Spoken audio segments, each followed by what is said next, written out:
And we're back, ladies and gentlemen, with the show that is upgrading in the background while we're still doing this show on a live microphone, only known as Music Village. And if anybody out there is a little confused on what we're talking about, well, we're happy to announce to a couple of you at home that we managed to upgrade our computer, and we are going to be broadcasting from that said computer starting next week for Music Village. And to make things even better, folks, Maestro decided to name the computer Steve, since it lights up blue and it reminds them of a Steve. What kind of sense does that make? Well, besides Maestro trying to name computers after humans, I'm looking at my watch right now. Oh, it's just about that time. It's the witching hour, which means it's time for us to be brought up to speed from news stories from this week from, you guessed it, all around the world.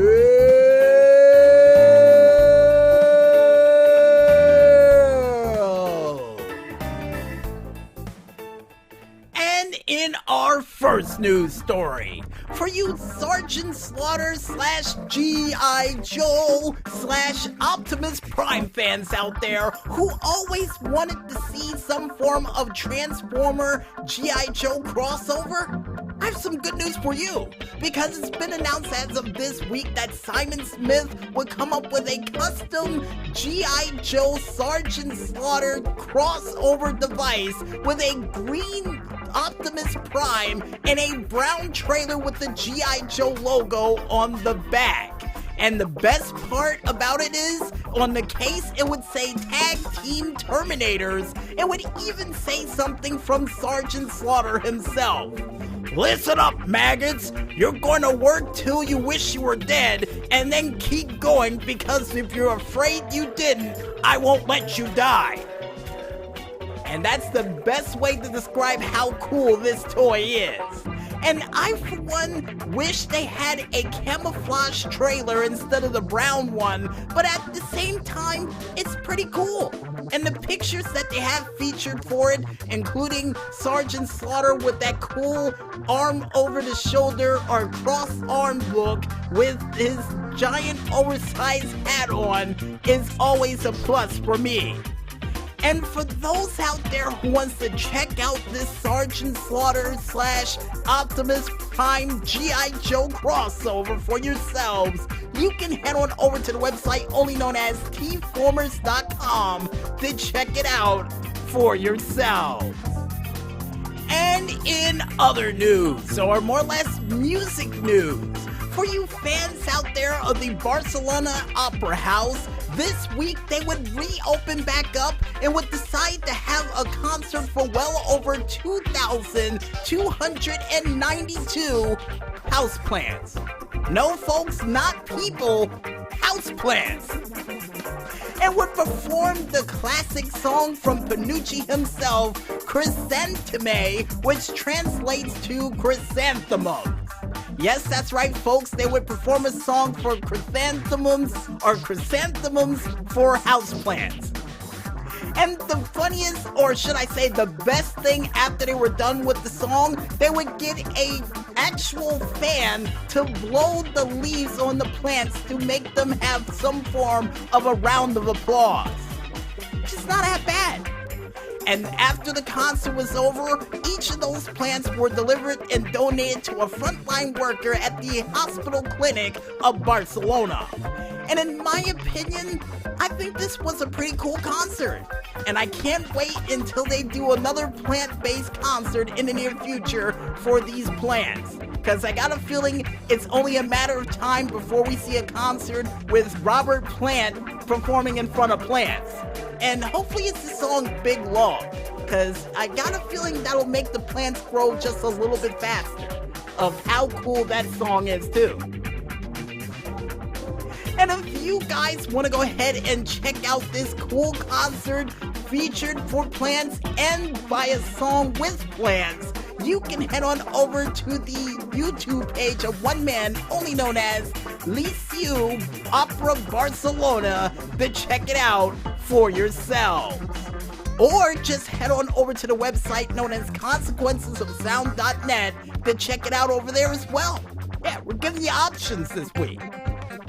And in other news, and in reboot news, for you fans of the classic show of Unsolved Mysteries, it looks like for the first time in well over 10 years, they're bringing back the show back to life after Spike TV would unfortunately cancel it back in 2010. And I, for one, who would always used to watch this show alongside with my aunt, really did love this show. And the funny thing about it is, this show would come on just around the same time as Beyond Belief Fact or Fiction. And I'm trying to wonder, when are they bringing that show back onto the air? Only time will tell. And for those who are wondering out there, the original co-creators of this show of Terry Dunn Mirror and John Cosgrove will be returning for the reboot of this series, which will kick off as of July 1st with 12 episodes, 6 of them which will be revealed along the lines of Mystery on the Rooftop, 13 Minutes, House of Terror, No Ride Home, Berkshire's UFO, and Missing Witness. Yeah, so they should be off to a good start. And for those out there who wants to check out the cool trailer for this said show for Netflix version of Unsolved Mysteries, you can head on over to the YouTube page only known as Netflix to check it out for yourselves. And I guess with all those regular news stories out of the way, folks, you guys out there know what time it is. It's time for us to go into a very special summer solstice edition of Video Game News.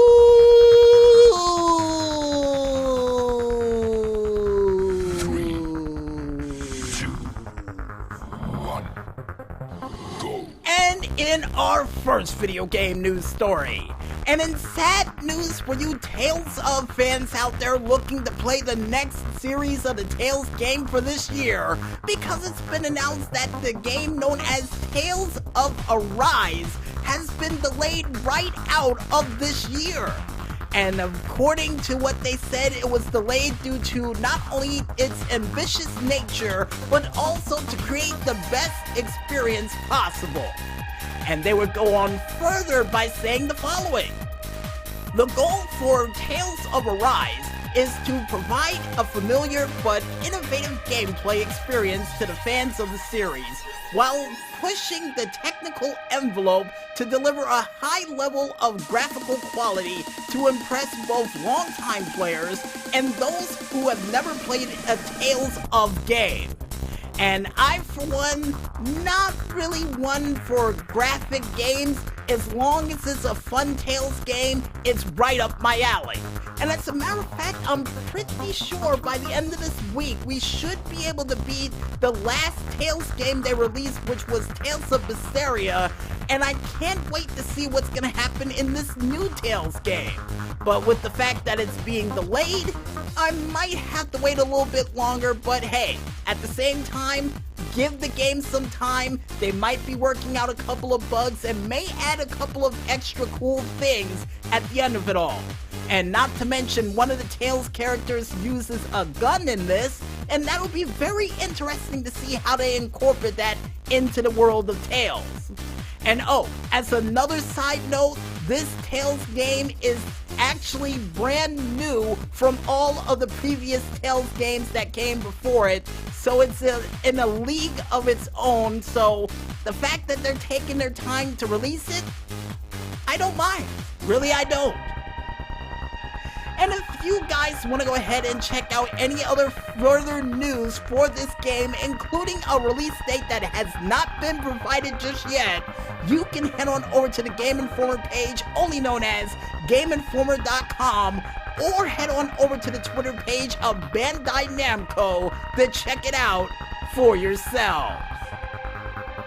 And in other video game news, For you Pokemon fans out there who's been chomping at the bit for another game and wondering what the big project was for this week, it's been announced that it would be an MOBA-style game for the Switch and mobile consoles entitled Pokemon Unite, which is a 5-on-5 team-based game focused on being highly accessible while also delivering depth. And I, for one, who's played games like this before, somehow am reminded of, I guess Tales of the Rays a little bit with this game. And here's hoping in the near future for it, besides getting a chance to use 5 Pokemon on a squad in action-like combat, they also give you a chance to actually evolve your Pokemon in mid-combat. And according to the Maestro, you can. Nice! And if any of you out there want to go ahead and check out the official footage or the meeting of the Pokemon channel for this said game that is completely free to play, you can go ahead and head on over to the YouTube page of none other than the official Pokemon YouTube channel to check it out for yourselves.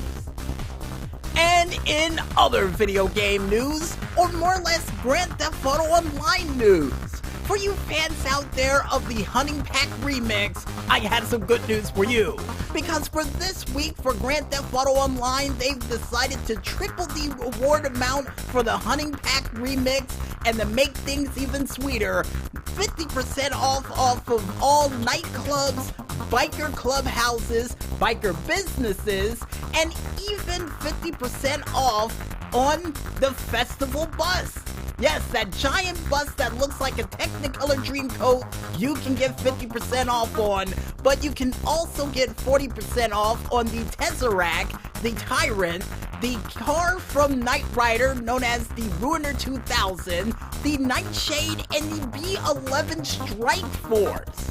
And the car for this week on the Lucky Wheel is none other than the Classy Scramjet, which for a couple of you out there who is wondering is either the car from Batman, the original Batman with Adam West, or what I know it from Speed Racer. And this car being well over $2.6 million, I would have to say is definitely worth it on that wheel. And the fact that they put it on the Lazy Susan, I wish I could jump over the barricade and do the classic Speed Racer pose while I'm next to it. But unfortunately I can't. Really wish I could though. And if you guys want to go ahead and check out any other crazy and zany things that they got up their sleeves for whatever event they have for Grand Theft Auto or any of the games they have that are online based, you can head on over to the socialclub.rockstargame page, only known as socialclub.rockstargames.com, under the event section to check it out for yourselves. And oh, Maestro said, just in case we forgot, they're having a 2x boost on nightclub income sale rates. So, good luck out there, nightclub owners.